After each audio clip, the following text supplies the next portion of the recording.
Hey guys, Jason Station here. How's it going? This is going to be a little bit of a different video. It's going to be my top 5 favorite decks of all time in Legends of Runeterra. And I thought it'd be pretty interesting because I've been playing this game ever since Bilgewater came out. Maybe a little bit past when Bilgewater came out, but before Targon. And there has historically been some decks that I've really liked. So over the past 2 years, it's really cool to see how the decks have changed, how the decks are still similar, if they're still around in the meta, or maybe what sort of decks that they have sort of become with the release of new cards and things like that. So I thought I'd take you on a little bit of a nostalgia trip and feature some of my favorite decks of all time. So sit back and relax, guys. This is going to be a little bit of a fun one, but enjoy the video. I'll catch you guys later. Peace out, guys.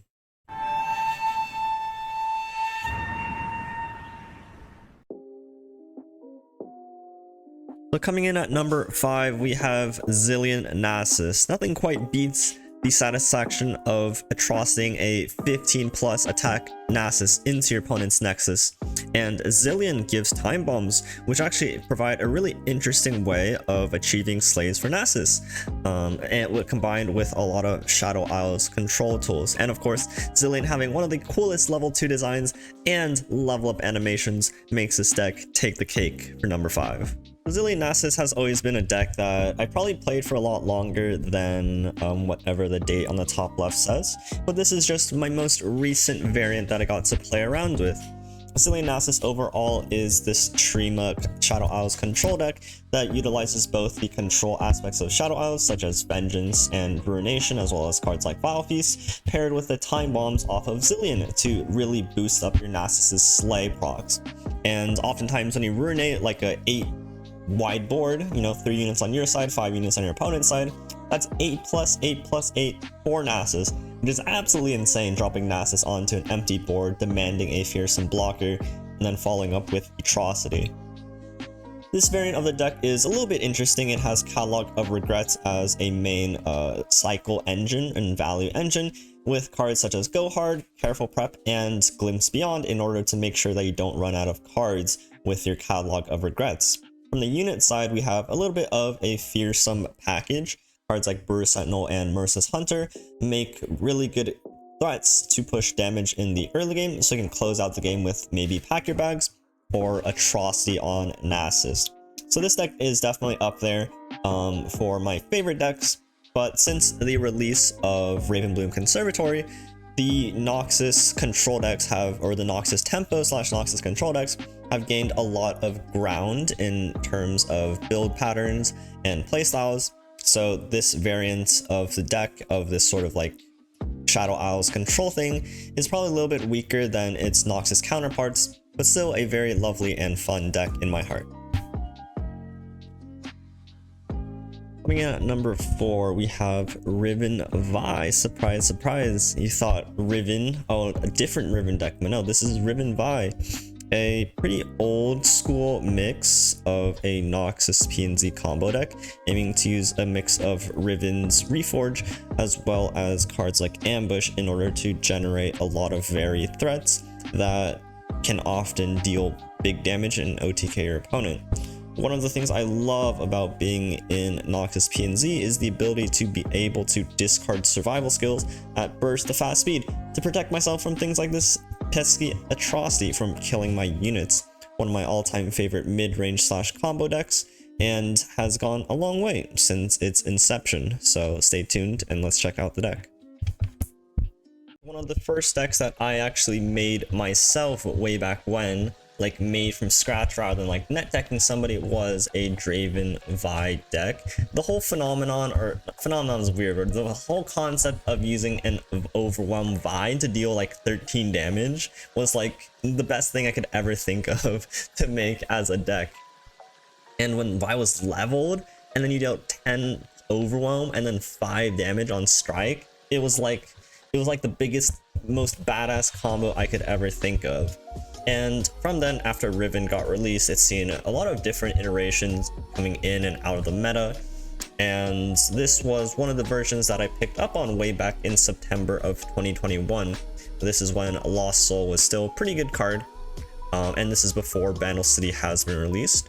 So this was a sort of mid-rangey combo deck They definitely utilize a little bit more mid-range strength off of the Lost and Risen Souls in order to have a little bit of that mid-game aggression, which was really good in condition to having just very powerful combo kills with cards like Riven Vi and Ruin Reckoner.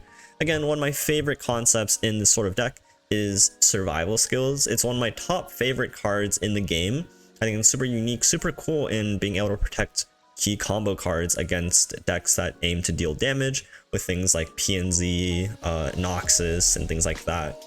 And since Bandos City has been released, the new deck that I did latch onto this season and was the deck that helped me reach the Masters was Fizz Riven. Now this of course lacks a lot of the PNZ things because PNZ isn't in the deck, but is made up by the fact that it brings Papercraft Dragon to the table, and of course when you stick Papercraft onto Fizz, it's an absolute monster and very hard for a lot of decks to remove. So this deck honestly has been in different iterations throughout the entire sort of metas as I have played, from the earliest concepts as a Draven Vi into a Riven Vi into Riven Victor, and then finally into like this Fizz Riven archetype. It's really cool to see where this Overwhelm slash Riven Reforge slash Fizz slash Vi thing really goes in the future, but always an archetype that I look forward to. Coming in at number 3, we have Zoe Vi, aka the Value Targon deck, aka the Ruben Pile deck. This is quite an old one, has seen many different iterations again and again, but this is probably the OG one that I have fallen the most for. It's a deck that can play for a very aggressively tempo-oriented game plan and has a lot of burn to then finish off your opponent. But at the same time, it was also an invoke deck, so you could also just go really slow, utilizing cards like Solari Priestess and Star Shaping in order to generate a lot of big Celestials, especially with your ability to copy and play multiple of them out and grind out your opponent from there. But I think my all-time favorite aspect of why this deck deserves the spot it does is its matchup into Thresh Nasus. This is one of the most popular matchups back in the day, and I loved it. So this was the Zoe Vi deck that I was able to dig up when Fangs was still a 3-2, when you ran 3 copies of Hush because of how prevalent Thresh Nasus was. This was a value-based tempo deck, which you had a lot of the PNZ removal tools that could double down as burn cards as well. You had the Ballistic Buff for more burn, you had the Star Shapings for healing and big invokes, you had Vi, which was a super good counter against Thresh, and it was just a lot of fun. It was elusive pressure, it was a mid-range tempo deck, it was a removal and value, it had every different game plan that imaginable, and could play very flexibly across any sort of game plan. You could beat up control decks by going super slow, take Celestial alignment. You could go super fast by playing out double Ballistic Bot into like Mountain Goat and utilizing the Augment to really scale up your units. And you can get like Charger or Snake off of the Sketcher to go even wider. It has to be my favorite deck of all time. It would no, I can't say that's number 3. It's one of its top 3 favorite decks of all time. So unfortunately nowadays the deck has seen, not unfortunately, but just how the way things go when you release new cards, the deck has seen a little bit of a different direction, now being a much more aggressively focused deck using Winding Light as a game finisher. The game plan is a lot faster, it more resembles a discard aggro mid-range kind of deck than a value oriented one. As you can see, most of the, or pretty much all of these slow invoke decks cards have been removed. There's no longer any copies of Star Shaping and there's no priestesses. It's a lot faster, but a lot of the fundamental game plans of the early Targon tempo with PNZ deck still persists. So definitely a really cool spin on the new deck, and it's cool to see how new cards impact old decks like that. Now on to number 2, we have TF Fizz, but this is Go Hard, featuring an absolute insane time when Burblefish was still a 3-2, but Pack Your Bags was 5 mana. I played this really insane combo deck that I created. I can pull off some really ridiculous things using Fading Memories to clone a 3-1 Burblefish and swing, especially when you can generate such loads of really cool 1-mana spells. Another thing that this deck featured was Encroaching Shadows, which, if you can do the math, makes your Burble Fishes into a 0-mana 5/3 elusive. Absolutely crazy stat lines. One of my favorite moments I ever found while playing this game. Now, of course, this was back during the height of TF Fizz as a deck, and I built this deck as a pseudo counter, so when you play your Burble Fishes and they play their Burble Fishes, you could pack the bags to clear up their board while maintaining your own board to swing for lethal. So it was a super cool deck that I managed to piece together, deserving of that top 2 slot, and this deck has indeed evolved over time as well. So coming in at that number 2, this is the deck in its full glory. Feast your eyes on this absolute pile. I created a pile before I even knew what a pile was. This is an absolute monster of a deck featuring Fizz, Twisted Fate, but instead of in the P&Z side to try to turbo level your Twisted Fate on turn 5, it played a combo version with Shadow Isles, using fading memories as well as a 2-mana Stalking Shadows back in the day to generate more Burble Fishes into your hand, similar to how the P&Z deck would do. But on top of that, you also got to play Go Hard because you just drew a lot of cards. Pick a card, also a 3-mana draw 3. You could cycle through your deck extremely fast, you could pack your opponent's bag, and then you can get additional Go Hards off of Burble Fish. So the concept was immaculate. You assemble a full hand of 5 Burble Fishes, you play Encroaching Shadows, and then you play Fizz with 5 Burble Fishes, and you can OTK your opponent down from 20.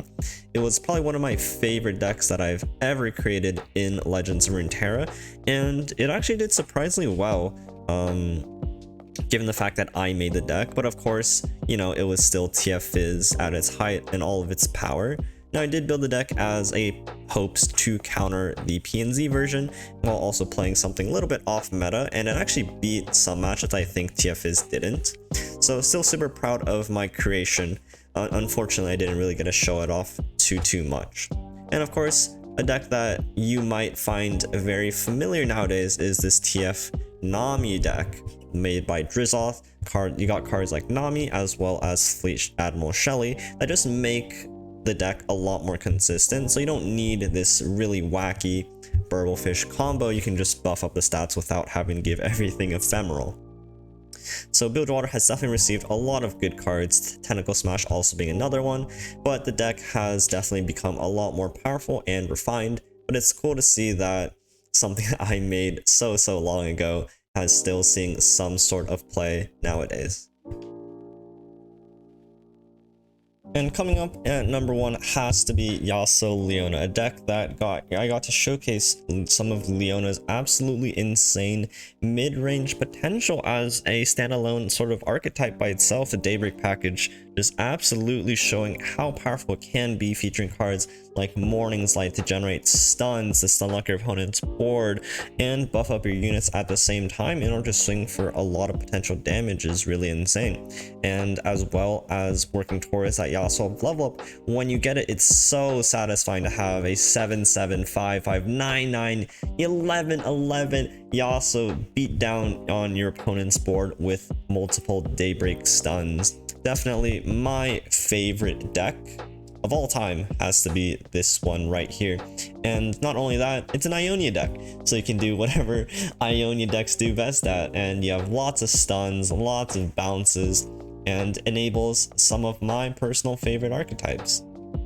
And obviously number 1, it would not be a J-Sensational video if there was no Yasuo deck. This is Yasuo Leona, probably the most recent deck out of the 5 on this list, and it does deserve the number 1 place in my heart. It featured 2 champions that were relatively put off, and I put them off too until I decided to just try them out, and I found this incredible Daybreak package that was actually really powerful in its own right.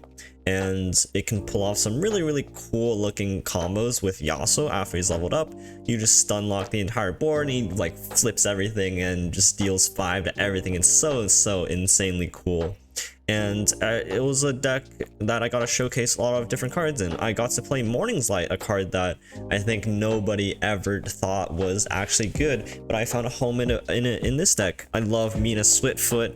I love her with Yasuo. It's one of the fantastic combos. Green Glade Lookout, also fantastic card. Again, it's just another deck that I pieced together. I love Yasuo.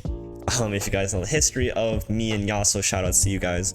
But it's just another deck that I really thoroughly enjoyed because it was something that I think was underappreciated, and I got the chance to really show it off and hopefully prove some people wrong that I think that both Daybreak and Yasuo are at least decent cards when utilized at their fullest. So definitely one of my top time favorite decks of all, and deserves that place as number 1 in my heart and in this list as well. So hopefully more to see out of both the Daybreak and Yasuo on this channel and in future decks, but this has been one of my favorite, and this will wrap up the top 5 decks of all time.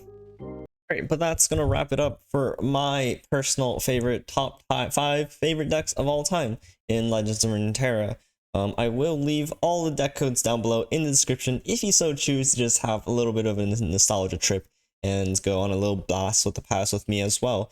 Maybe you wouldn't recommend playing all the outdated lists, maybe try out some of the newer ones that I have showcased as well on my channel.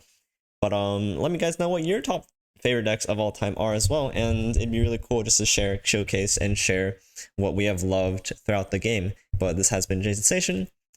Different kind of video. Hopefully you enjoyed it, because this was a lot of fun to make as well. So let me guys know what you guys think in the comments, and feel free to let me know what your favorite deck is as well. But thank you guys so much for watching. Consider leaving a like and subscribe if you did enjoy this little bit of a countdown. But I appreciate you guys for tuning in all the way to the end, and I'll catch you guys tomorrow for another video. So peace out guys, and take care.